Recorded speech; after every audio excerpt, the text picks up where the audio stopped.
지난 2주 전 말씀을 통하여서 기독교가 말하는 하나님은 어떠한 분이신지를 조금이나마 함께 나누었던 기억이 있습니다. 그때 제가 하나님은 어떠한 분이신가를 말씀드리면서 하나님은 삼위일체로 존재하시는 분이시다라고 간략하게나마 말씀드렸었죠. 그래서 오늘은 지난번 하나님은 어떠한 분이신가라는 질문의 연장선에서 삼위일체 하나님에 대하여 조금은 더 자세하게 나눌 수 있는 시간을 갖고자 합니다. 사실 삼위일체라는 이 표현은 기독교 교리 중에서 가장 난해한 교리 중 하나입니다. 삼위일체가 알고 싶다라는 책을 보면 이러한 표현이 등장하게 되어지는데요. 삼위일체로 존재하시는 하나님을 이해하려고 성도들에게 설명하는 일은 목사가 할 수 있는 가장 난해한 일 중 하나일 것이다. 그래서 많은 목회자는 이 교리에 대하여 더 깊이 알려고 하지도 않고 더군다나 성도들에게 가르치는 것은 엄두도 내지 못하는 경우가 많다. 이는 목회자뿐만이 아니라 많은 기독교인들이 가장 난해하고 또 설명하기 어려워하는 것이 이 삼위일체 교리라는 것입니다. 그래서 많은 분들이 이러한 주제로 대화하는 일에 어려움을 겪을 때가 많은 것이 사실일 것입니다. 이는 어찌 보면 당연한, 또 이러한 현상들은 당연한 일입니다. 지난 시간에도 말씀드렸다시피 우리 인간은 자신이 경험한 것이나 또 이해하는 한도 내에서만 하나님을 알 수 있기 때문입니다. 우리의 경험과 이해의 한계 속에서 자연 법칙에 속해 있는 인간이 명확하게 셋이면서 하나의 본질을 갖고 있고 또 하나인데 셋인 다른 위격을 갖고 있는 존재를 경험해 본 적이 없기에 우리는 이 사실을 이성적으로 접근하기가 쉽지 않다라는 것입니다. 그렇다면 이 어려운 주제를 그냥 패스하면 되지 않겠느냐 생각하실 수 있겠지만 기독교가 말하는 하나님의 모습 중에 가장 중요한 영역이 이 삼위일체에 대한 부분이기에 평생 이 주제를 건드리지 않고 넘어갈 수는 없겠다라는 생각을 해보게 됩니다. 초대교회의 신학자였던 어거스틴은 삼위일체를 이해하려고 애써라. 그리하면 정신을 잃을 것이다. 삼위일체를 부인하려고 애써라. 그리하면 영혼을 잃을 것이다 라는 말을 남겼다고 하는데, 이는 영혼을 걸 만큼 삼위일체라는 하나님의 존재 방식이 기독교에 있어서 가장 난해한 주제이면서도 가장 중요한 주제임을 우리에게 확인시켜주고 있는 것입니다. 그래서 오늘 우리는 이 삼위일체 하나님에 대하여 역사적인 관점들을 살펴보고 또 특별히 이단들은 삼위일체의 하나님을 어떻게 왜곡하였는지에 대해서 나누면서 그렇다면 정말 성경에서는 삼위일체의 하나님을 어떻게 제시하고 있는지 또 그것이 지금 우리에게는 어떠한 의미로 다가오고 있는지 또 어떠한 의미가 있는지 살펴보는 시간이 되어지길 원합니다. 먼저 삼위일체라는 주제를 다루면서 재미있는 사실 한 가지는 삼위일체라는 단어가 성경에는 등장하지 않는다라는 것입니다. 삼위일체라는 용어는 초대교회에 활동했던 이단들 때문에 기독교 교리를 변증하기 위해 생겨난 단어이기 때문입니다. 삼위일체라는 단어를 최초로 사용한 사람은 라틴 신학의 아버지라고 불리우는 터툴리안이라는 인물이었는데요. 이 터툴리안은 원래 비기독교 가정에서 태어나 법률을 공부하였던 변호사였습니다. 그는 변호사로 활동하던 중에 AD 195년에 기독교인들이 자신의 신앙을 지키기 위해서 순교하는 모습에 큰 감동을 받아서 예수님을 믿게 되었다고 합니다. 이 터툴리안이 살았던 2, 3세기에는 수많은 이단들이 활동을 하였고 그래서 이 이단들의 주장에 대한 변증으로 삼위일체라는 용어와 또 교리가 세워지게 된 것입니다. 우리가 여기서 주의해야 할 것은 삼위일체라는 용어는 초대교회 당시에 생겨난 것이지만 하나님께서 삼위일체로 존재하신다는 이 진리의 사실은 그 용어가 정립되어지기 훨씬 이전부터 우리에게 인식되어지고 있었다라는 것입니다. 초대교회 기독교인들에게 삼위일체이신 하나님이라는 개념, 즉 성부, 성자, 성령이 각각의 위격을 지니시지만 하나이시다라는 이 개념은 그들이 목숨을 걸고 지켜야만 하는 그러한 사안이었습니다. 왜냐하면 당시 상황 속에서 기독교가 유대교의 한 계파로 생각하는 사람들이 많이 있었기 때문입니다. 그 당시 상황을 살펴보면 유대교의 입장에서는 하나님은 한 분이시라는 유일신 사상을 갖고 있었는데, 그들 중 일부가 나사렛 예수라는 사람을 하나님의 아들로 믿고 또 예배하기 시작했고, 그를 하나님이라고 믿는 현상들이 그들 가운데서 일어나게 된 것입니다. 유일신 하나님을 믿는 유대교의 입장에서는 성부 하나님 외에 성자 예수님, 성령 하나님을 같은 하나님으로 보는, 즉 예수님도 하나님이라 말하고 또 성령님도 하나님이라고 말하는 기독교를 용납할 수는 없는 일이었습니다. 그래서 유대교인들은 기독교인들을 향하여서 너희는 우상 숭배를 하는 것이고 그러므로 신성 모독을 하고 있다라고 비판을 하였습니다. 그렇기에 초기 기독교인들은 성부, 성자, 성령이 각각으로 존재하지만 또 한편 하나이심을 분명히 하였던 것입니다. 즉 유대교인들이 생각하는 하나님과 다른 하나님을 섬기는 것이 아님을 강조한 것입니다. 이는 기독교인들이 목숨을 걸고 지켜야 하는 교리였지만 이를 논리적으로 설명하기는 지금과 마찬가지로 너무나도 어려웠을 것입니다. 그렇기 때문에 기독교 내부와 외부에서는 삼위일체를 잘못 이해하는 경우가 많이 발생하게 된 것입니다. 그래서 앞서 언급드렸던 터툴리안이라는 인물이 삼위일체의 교리에 대해서 정립하고 이를 명확하게 잡고자 한 것입니다. 실제로 외부적으로 본다면 이슬람 경전인 꾸란에 보면 삼위일체에 대한 언급이 등장하게 됩니다. 이와 관련한 구절을 보면 하나님과 선지자들을 믿되 삼위일체설을 말하지 말라라고 기록되어 있는데, 이슬람 학자들이 해석하는 것은 삼위일체설을 말하지 말라가 아니라 세 명의 신을, 세 신을 말하지 말라, 세 신을 믿지 말라라는 의미다라고 이야기를 합니다. 즉 하나님과 선지자를 믿되 세 신을 믿지 말아라. 다른 말로 하면 이슬람이 생각했던 기독교의 모습은 신이 한 분이신 하나님이 아니라 세 분의 신을 믿고 있는 삼신론으로 이해하여서 성부, 성자, 성령이 각각 세 신이 있었고, 그들의 관점에서 그렇기에 기독교인들은 이러한 기준에서 유일신앙을 왜곡시키고 또 잘못 이해하고 있다라고 보았다라는 것입니다. 기독교 내부적으로 보더라도 삼일체의 교리를 잘못 해석하는 이들이 생겨나게 되는데, 먼저는 사벨리우스라는 인물이 있습니다. 사벨리우스는 로마에서 활동한 목사이자 또 신학자였는데, 그는 성부, 성자, 성령 하나님을 구별하지 않았습니다. 그는 성부, 성자, 성령은 한 하나님이 다른 이름에 불과하다라고 주장을 한 것입니다. 이것을 신학적인 용어로 말하자면 양태론이라고 이야기를 합니다. 양태론이라는 것은 이러한 비유로 설명이 되어지기도 하는데요, 한 사람이 집에서는 남편이고 회사에서는 직원이고 교회에서는 집사인 것과 같은 것입니다. 동일한 하나님이 창조 시에는 성부 하나님으로, 또 구속 시에는 성자 예수님으로, 또 성화 시에는 성령 하나님으로 활동했다라고 본 것입니다.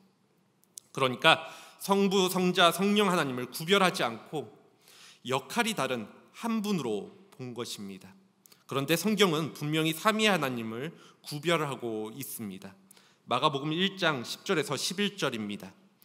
곧 물에서 올라오실 때 하늘이 갈라짐과 성령이 비둘기같이 자기에게 내려오심을 보시더니 하늘로부터 소리가 나기를 너는 내 사랑하는 아들이라 내가 너를 기뻐하노라 하시니라. 성경은 예수님이 침례 요한에게 침례를 받으실 때 같은 장소와 또 같은 시간에 하나님, 예수님 그리고 성령님이 각각 구별되게 존재하고 계셨음을 말씀하고 있습니다. 그러나 사벨리우스는 신명기 6장 4절의 말씀만을 믿고 있었습니다. 신명기 6장 4절입니다. 이스라엘아 들으라, 우리 하나님 여호와는 오직 유일한 여호와이시니 이 성경 한 구절을 가지고 그것만이 옳다라고 주장한 것입니다. 이러한 방식은 상당히 위험한 접근입니다. 현대 이단들도 성경을 가지고 우리에게 이러한 방식으로 접근을 합니다. 그런데 그들의 성경 해석은 올바른 것이 아니라는 것입니다. 왜냐하면 이들의 방법은 성경의 한 부분을 성경의 전체적인 관점에서 해석하지 않고 그 문장을 따로 떼어내어 해석을 하기 때문입니다. 올바른 성경 해석의 방법은 성경 한 구절을 놓고 그 한 구절을 앞뒤 상황과 또 문맥에 맞춰 해석하도록 해야 하고, 또 그렇게 해석되어진 말씀은 또 전체 성경 안에서 해석되어져야만 하는 것입니다. 그래야 그 구조를 보다 올바르게 해석할 수가 있습니다. 그런데 이단들의 경우는 성경 한 구절만을 가지고 그것만이 옳다라고 말하는 것입니다. 이러한 말이 있습니다. 어떠한 주제에 대해서 말을 할 때 가장 위험한 사람은 그 주제에 대하여 책을 한 권만 읽은 사람이다. 그래서 체계적인 성경 공부가 우리에게는 필요한 것입니다. 두 번째로, 조금 전 이슬람교가 기독교를 오해했던 것처럼 기독교 안에서도 하나님은 세 분으로 존재하신다는 삼신론을 주장한 사람들이 있었습니다. 이에 대표적인 인물이 아리우스라는 인물입니다. 그는 성경에 박식하고 또 금욕적인 성향을 지닌 안디옥의 지도자였다고 하는데, 예수 그리스도의 신성보다는 인성을 주목하여서 보았습니다. 그래서 예수님에 대하여 하나님이 아니라 매우 경건한 인간, 곧 하나님처럼 존경받을 수 있는 신성화된 인격의 소유자라고 예수님을 소개하였습니다. 그러므로 그는 예수 그리스도를 믿는 것이 구원이 아니라 그분처럼 경건하게 살아가는 것이 구원에 이르는 길이라고 주장을 했던 것입니다. 또한 예수가 하나님의 아들이라면 낳은 때가 있었을 것이며 낳기 전에는 존재하지 않았을 것이기에 예수는 하나님이 될 수 없다라고 주장하면서 하나님보다 예수님이 열등한 존재로, 또 성령은 아들이신 예수님보다 더 열등한 존재로 보았다는 것입니다. 그래서 성부, 성자, 성령의 하나됨을 부정하였습니다. 그렇지만 예수님께서는 요한복음 10장 30절을 통하여서 나와 아버지는 하나라고 분명히 밝히시고 계시고, 나를 본 자는 아버지를 보았다라고 말씀하시기도 하십니다. 이외에도 빌립보서 2장 6절을 보면 예수님은 근본 하나님의 본체시나 스스로 비워 인간이 되셨다라고 기록되어 있으며, 고린도서 5장 19절에서는 하나님이 그리스도 안에 계셔서 세상을 자기와 화목케 했다라고 단적으로 선언하십니다. 만일 성부 하나님이 온전히 그리스도 안에 계시지 않았다라면 예수 그리스도의 구원 사역은 하나님과 분리된 사역이 되어버리고 말았을 것입니다. 마찬가지로 성령에 대하여서도 성경은 성부 하나님, 성자 예수님과 동일한 위격으로 언급되어짐을 확인할 수가 있습니다. 마태복음 10장 20절입니다. 말하는 이는 너희가 아니라 너희 속에서 말씀하시는 이 곧 너희 아버지의 성령이시니라. 즉 성령님은 성부 하나님의 영이라고 말씀하고 있습니다. 또 갈라디아서 4장 6절을 보면 너희가 아들이므로 하나님이 그 아들의 영을 우리 마음 가운데 보내사 아빠 아버지라 부르게 하셨느니라. 즉 성령을 그 아들의 영, 예수 그리스도의 영이라고 이야기를 하고 있다라는 것입니다. 즉 성경 안에서 성부, 성자, 성령은 이처럼 어느 누가 더 우선하는 개념으로 완전히 분리되어진 존재가 아니라 완전하게 일치하시고 또 동등함을 가진 존재이심을 성경을 통하여서 우리는 확인할 수 있다라는 것입니다. 세 번째로는 사모사타의 바울이란 인물이 있습니다. 그는 안디옥 지역의 교구 목사였는데 이 사람은 예수님을 하나님으로 인정하지 않았습니다. 그래서 그는 예수님은 원래 평범한 사람이었는데 침례를 통하여서 하나님의 아들이 되었고 부활한 다음 하나님으로 인정이 되었다라고 믿었던 것입니다. 즉 평범한 사람이 어떠한 경위를 통하여서, 여기서 그 경위란 침례를 통하여서 하나님이 되었다라고 주장을 한 것입니다. 사모사타의 바울이 말이 맞다면 예수님은 피조물일 뿐이고 천지창조 이전에 존재한 하나님이 아닌 것입니다. 하지만 예수님께서는 요한복음 17장에서 다음과 같이 말씀하셨습니다. 요한복음 17장 5절입니다. 아버지여, 창세전에 내가 아버지와 함께 가졌던 영화로서 지금도 아버지와 함께 나를 영화롭게 하옵소서. 예수님은 천지가 만들어지기 이전에 하나님 아버지와 똑같은 영광을 누리셨던 하나님이셨습니다. 믿는 우리에게는 사모사타의 바울의 주장이 터무니없이 들리지만 지금도 믿지 않는 많은 현대인들은 이러한 관점에서 기독교를 바라봅니다. 예수님은 평범한 인간인데 도덕적으로 훌륭한 삶을 살아서 성인으로 인정된 분이라는 말입니다. 그러나 성경은 오늘 보시는 것과 같이 그렇게 말씀하고 있지 않습니다. 예수님은 온 천지 만물이 창조되기 전부터 계신 분이셨고 예수님을 통하여서 온 천지 만물이 창조되었다라고 말씀하고 있는 것입니다. 그러므로 예수님은 참 하나님이신 것입니다. 이외에도 수많은 이단들이 하나님과 예수님, 성령님의 관계를 자신들의 방식으로 해석하고 또 이를 합리화하기 위해서 수많은 이론들을 주장하였습니다. 하지만 이러한 이단들의 주장은 성경을 전체적으로 보지 못하고 분해하여서 자의적으로 해석한 것에 불과합니다. 즉 자신이 이해하기 좋게 자신의 관점에서 받아들이고 이해했다라는 것입니다.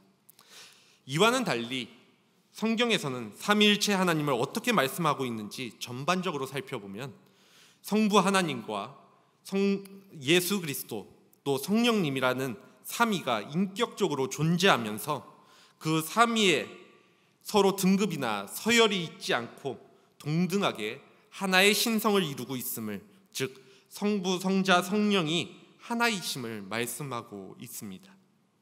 하나님이 한 분이심을 대표하는 구절은 아까 조금 전에 제가 언급해드렸던 신명기 6장 4절입니다. 이스라엘아 들어라, 우리 하나님 여호와는 오직 유일한 여호와이시니라. 여호와는 오직 유일한 여호와이시니라. 즉 이 구절 속에서 여호와 하나님이 오직 한 분이심을 강조하고 있습니다. 반면에 신약 성경으로 넘어오면 예수님께서는 마태복음 28장에서 하나이신 하나님을 아버지와 아들과 성령으로 소개하는 장면이 나옵니다. 오늘 본문인데요, 제가 다시 한번 봉독해 드리겠습니다. 그러므로 너희는 가서 모든 민족을 제자로 삼아 아버지와 아들과 성령의 이름으로 침례를 베풀고. 이 말씀은 침례를 줄 때 많이 들어보셨을 것입니다. 예수 그리스도를 믿어 하나님의 자녀가 된 누구누구에게 내가 성부와 성자와 성령의 이름으로 침례를 주노라 하는 이 멘트 말입니다. 그런데 재미있는 점은 아버지와 아들과 성령의 이름으로 라고 말할 때 아버지와 아들과 성령의 이름들로 라고 말하지 않고 이름으로 라고 말하고 있다라는 것입니다. 이는 다른 성경들도 마찬가지입니다. 영어 성경이나 히브리어 성경을 확인해 보아도 마찬가지입니다. 이것이 의미하는 것은 아버지와 아들과 성령이 각각으로 존재하지만 이 말씀 속에서는 이름으로라는 하나로 바라보고 있다라는 것입니다. 또한 히브리어 성경을 보면 아버지와 아들과 성령이라는 단어 앞에 각각 히브리어 정관사 to가 모두 사용되어져 있음을 확인할 수 있습니다. 즉 이를 통하여서 이름으로라는 말이 하나됨을 강조하였다면 아버지와 아들과 성령은 그 앞에 각각 to가 붙음으로 동일하면서도 각각 구별되어지는 존재하시는 분이심을 말씀하고 있다라는 것입니다. 이처럼 구약과 신약에서 말하는 삼위일체의 대표적인 본문인 신명기 6장과 마태복음 28장을 비교해 보면 구약에서는 한 분이신 하나님께서 한 분으로 존재하심을 강조하고 있고, 또 신약에서는 하나님께서 삼위로 존재하심을 강조하면서 그 안에서 하나이심을 강조하고 있는 것을 발견할 수 있습니다. 우리가 성경 전체를 이해하는데 이 두 가지 관점을 모두 다 이해하는 것이 아주 중요합니다. 구약 성경, 특히 모세오경은 모세가 기록한 것으로 1차적으로는 가나안에 들어가서 살 이스라엘 백성들에게 주어진 말씀입니다. 이들은 출애굽을 한 이후에 수많은 우상들이 이미 존재하고 있었던 가나안 지역에 들어가서 살아야 했던 사람들이었습니다. 만일 하나님께서 그들에게 하나님이 삼위로 존재하신다는, 각각으로 존재하신다는 것을 강조하였다라고 한다면 그들은 가나안 지역에 있었던 다른 우상들과 하나님을 혼동할 가능성이 높았을 것이고, 그래서 하나님께서는 하나님의 유일하심을 신명기에서는 강조한 것입니다. 반면 신약 성경에서는 하나님께서 삼위로 존재하심을 강조합니다. 그 이유는 신약에 넘어와서는 예수님의 성육신 사건과 또 십자가 사건, 그리고 오순절의 성령 강림 사건이 나타나지기 때문입니다. 우리가 여기서 주의해야 할 것은 하나님께서 구약과 신약에서 각각 다르게 존재하신 것이 아니라는 사실입니다. 지난 시간에 살펴본 것처럼 하나님은 영원부터 영원까지 동일하신 분이십니다. 역사의 흐름에서 강조하는 것이 다른 것뿐이지 하나님의 존재 양식이 변한 것이 아니라는 것입니다.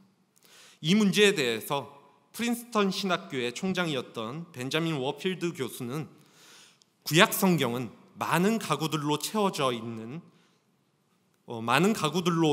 있으나 빛이 희미하게 밝혀진 방과도 같다. 빛이 밝혀진다 해도 이전에 없던 것이 새롭게 나타나는 것이 아니다. 단지 빛이 밝아진다 해도 이전에 없던 것이 새롭게 나타나는 것이 아니다. 단지 그 방 안에 있었던 것들이 대부분 더욱 밝게 드러나는 것뿐이다. 그것들은 전에 단지 희미하게 알았거나 또는 전혀 알지 못했던 것들이다.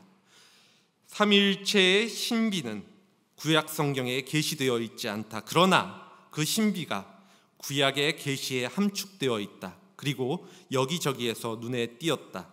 그러한 까닭에 구약의 계시는 신약의 더 풍성한 계시에 의해서 바로잡혀지는 것이 아니라, 즉 어두웠던 방 안에 밝히 빛이 비추어지면 가구가 옮겨지거나 새로운 가구가 들어온 것이 아니라 단지 그 가구들의 더 명확한 배치와 또 구성을 보게 되는 것처럼 온전케 되어지고 확대되어지는 것뿐이다라고 이야기를 하고 있습니다. 즉 구약의 하나님과 신약의 하나님이 변화가 있는 것이 아니라 원래도 같은 모습으로 존재하셨지만 계시하시는 모습이나 드러나시는 모습이 그때의 사람들에게 필요한 만큼 또 이해할 수 있을 만큼만의 계시였다라는 것입니다. 그렇기에 안타깝게도 그러면서도 분명한 것은 이렇게 설명을 드려도 제가 제일 처음 언급드렸던 것처럼 지금 우리 역시도 삼위일체의 하나님을 온전히 이해할 수는 없다라는 사실입니다.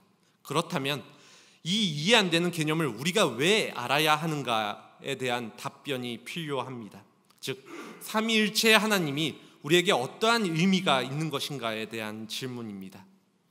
이에 대한 결론부터 말씀드리면 태초부터 지금까지 성부, 성자, 성령 하나님이 하나로서 서로 교통하시고 교제하신 것처럼 서로 하나 되게 사랑하라는 것입니다.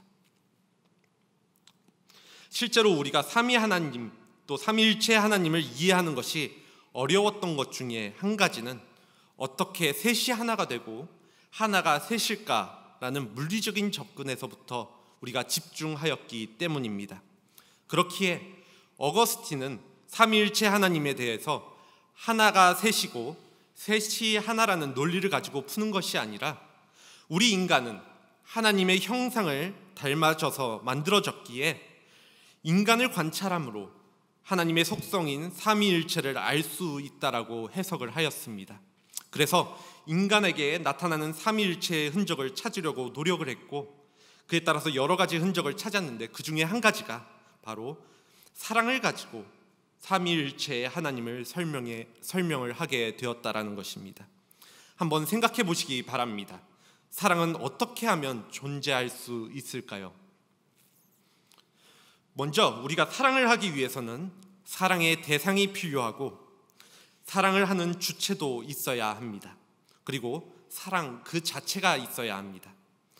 사랑하는 주체, 사랑받는 대상, 그리고 사랑, 이 세 가지는 결코 분리되지도 않고 또 그러면서도 섞이지도 않지만 항상 묶여서 세트로 같이 있다라는 것입니다.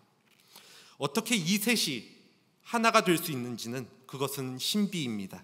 그렇지만 내가 무엇인가를 사랑하는 순간 사랑받는 존재는 늘 함께 존재하게 됩니다. 또 사랑이 있으면 사랑하는 존재와 사랑받는 존재가 함께 있어야 하는 것입니다. 어거스틴이 이렇게 사랑을 가지고 삼위일체를 설명할 수 있었던 가장 주요된 근거는 요한일서 4장 8절입니다. 요한일서 4장 8절에서는 사랑하지 아니하는 자는 하나님을 알지 못하나니 이는 하나님은 사랑이심이라 라는 성경적 근거가 있었기 때문입니다. 그는 위대한 신학자답게 또 다른 한 가지의 질문을 하게 됩니다. 하나님은 사랑이시라고 요한 1서에 이야기를 하지만 굳이 우리가 성부, 성자, 성령 중에 한 분을 사랑이라고 표현을 한다면 그것은 누구를 꼽을 것인가 라는 질문입니다. 그리고 그의 결론은 성부, 성자, 성령님 중에 누가 사랑인가 꼽아보고자 한다면 그것은 성령이라고 생각을 했습니다. 이는 예수님이 침례 요한에게 침례 받으시는 장면에서 드러나게 되는데 좀 전에 읽은 마가복음 1장 9절에서 11절 말씀입니다. 그때 예수께서 갈릴리 나사렛으로부터 와서 요단강에서 요한에게 침례를 받으시고 곧 물에서 올라오실새 하늘이 갈라짐과 성령이 비둘기같이 자기에게 내려오심을 보시더니 하늘로부터 소리가 나기를 너는 내 사랑하는 아들이라 내가 너를 기뻐하노라 하시니라. 하나님은 예수님을 향하여 너는 내 사랑하는 아들이라 말씀하고 계십니다. 즉 어거스틴은 사랑하는 이는, 사랑을 주는 이는 하나님이시고 사랑을 받으시는 이는 예수님이시며 이를 연결시키는 사랑은 성령님으로 생각을 한 것입니다. 십자가 사건도 이에 부합합니다.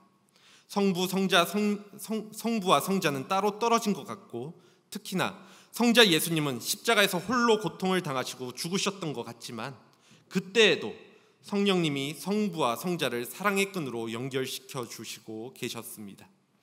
또한 예수님이 침례 후에 물에서 나오시자 아버지께서 그를 사랑의 말씀으로 입혀주시고 또 덮어주십니다. 너는 내 사랑하는 아들이라 내가 너를 기뻐하노라. 그와 동시에 성령은 그를 능력으로 덮어주십니다. 성령이 비둘기같이 자기에게 내려오심을 보시더니 이는 삼위일체 속에서 세 분이 영원전부터 계속 이어져 온 관계를 우리에게 보여줍니다. 이 구절을 통하여서 우리는 하나님의 위대한 속성을 엿볼 수 있게 되어지는데 그것은 요한복음에 기록된 예수님의 기도를 보면 아버지와 아들과 성령은 서로를 영화롭게 하신다는 것입니다. 요한복음 17장 4절에서 5절입니다. 아버지께서 내게 하라고 주신 일을 내가 이루어 아버지를 이 세상에서 영화롭게 하였사오니 아버지여 창세전에 내가 아버지와 함께 가졌던 영화로서 지금도 아버지와 함께 나를 영화롭게 하옵소서. 삼위의 하나님께서 서로를 영화롭게 하셨다라는 것은 아버지와 아들과 성령이 서로 상대방을 중심으로 바라보고 또 찬양하며 높인다는 사실을 말씀하고 있는 것입니다. 그렇게 서로를 바라보기에 영원전부터 하나님은 사랑과 또 기쁨 이것을 모두 다 풍성하게 누리는 존재이셨음을 우리는 깨닫게 되는 것입니다. 인간은 하나님의 형상대로 창조되었다라는 말씀을 우리는 잘 알고 있습니다. 이 말은 1차적으로는 모든 인간이 그 창조주이신 하나님을 닮도록 설계되었다라는 뜻이지만 또 한편으로는 우리는 항상 우리가 섬기는 하나님을 닮아가는 존재라는 뜻이기도 합니다.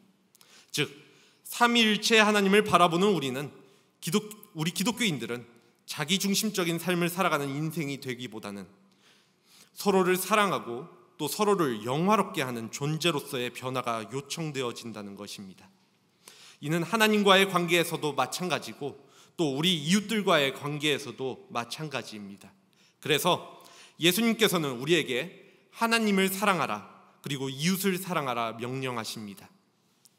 우리는 우리 안에 내주에 계시는 사랑의 끈이 되시는 성령 하나님으로부터 사랑으로 하나님과 연결되어지고 또 이웃들과도 연결되어질 수 있습니다. 바로 이 말씀이 각각으로 존재하지만 서로를 높이고 사랑으로 하나 되어야 함을 우리에게 말씀하고 있는 것입니다. 하나님이 성부, 성자, 성령의 하나님으로 각각 존재하시면서도 하나 되신 것처럼 말입니다. 말씀을 정리합니다.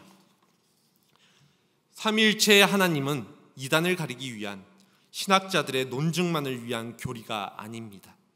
즉 삼위일체의 하나님을 알아간다는 것은 하나님의 근원적인 속성인 사랑을 우리에게 깨닫게 만들고 또 그에 따라서 우리가 삶 속에서 관계 맺는 방식을 돌아보게 만듭니다. 하나님께서는 도대체 어떠한 분이신지, 그분은 우리와 어떠한 관계를 맺고자 하시는지 깨닫고 또 우리가 기독교인으로 하나님과 그 관계 안에서 살아갈수록, 그래서 우리 자신을 돌아보게 될수록 우리는 자기중심적인 동기를 갖고 사람들과 관계 맺었던 이전의 방식들을 포기하게만 될 것입니다. 그리고 삼위일체 하나님이 우리와 관계 맺으시듯이 그렇게 하나님을 사랑하고 또 이웃을 사랑하는 방식으로 관계 맺는 동기의 변화가 생기게 될 것입니다. 즉 착하고 더욱 도덕적인 사람이 되기 위해서 다른 사람들과 관계 맺거나 사람들에게 잘 보여서 무엇인가를 얻기 위해서 다른 사람들과 관계 맺는 것이 아니라 그 중심 동기에 하나님 삼위일체의 하나님이 영원 전부터 보여주시는 그 사랑하심과 교통하심에 대한 깨달음을 통하여서 다른 사람들과 관계를 맺고 사랑하게 될 것이라는 사실입니다. 나에게 어떠한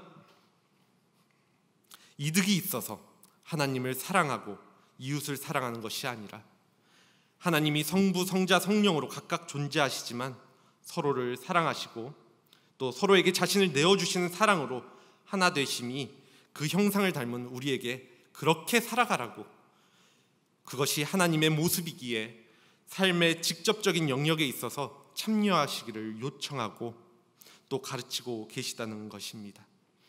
그렇기에 삼위일체 하나님은 단순히 교리적인 차원에서 접근이 아니라 기독교의 핵심이고 또 우리의 삶과 직접적으로 연결되어 있음을 깨닫고 우리의 삶 속에서 이러한 하나님의 모습을 기억하고 더욱더 하나님을 알아감으로 하나님과 하나 되어지고 또 이웃과 또 교회와 하나 되어지는 참된 그리스도인으로 성숙되어져가는 한사랑교회 공동체 한 분 한 분 되어지기를 간절히 소원합니다. 기도하겠습니다.